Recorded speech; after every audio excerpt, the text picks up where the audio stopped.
ایک مشہور ڈاکٹر سے ملاقات۔ میں نے پوچھا کہ اچھی صحت کا راز کیا ہے؟ کہنے لگے بس بیمار نہ پڑو۔ میں نے کہا کہ یہ تو ہمارے بس میں نہیں ہے۔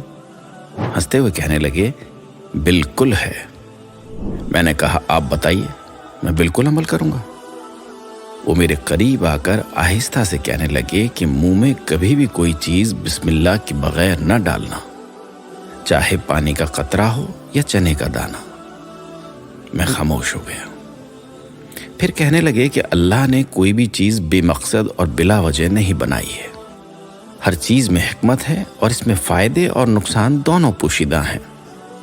جب ہم کوئی بھی چیز بسم اللہ پڑھ کر منہ میں ڈالتے ہیں تو اللہ اس میں سے نقصان نکال دیتا ہے۔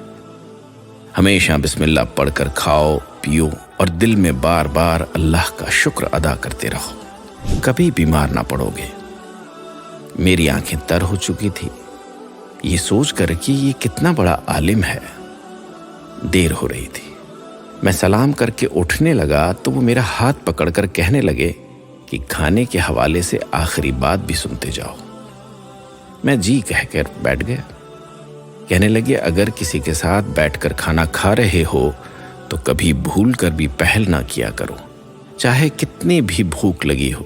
پہلے سامنے والے کی پلیٹ میں ڈالو، جب تک وہ اپنے منہ میں لقمہ نہ رکھ لے تم شروع نہ کیا کرو۔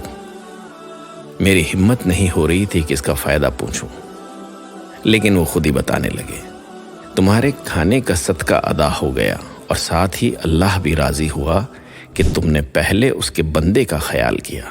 یاد رکھو، کھانا جسم کی اور بسم اللہ روح کی غذا ہے۔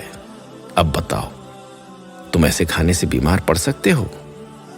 میں بے ساختہ ان کے چہرے پر اپنے دونوں ہاتھ رکھ کر تیزی سے جانے کے لیے مڑا اور یہ سوچنے لگا کہ دین کی ان چھوٹی چھوٹی باتوں سے ہم اور ہمارے معاشرے کے لوگ کتنے محروم ہیں۔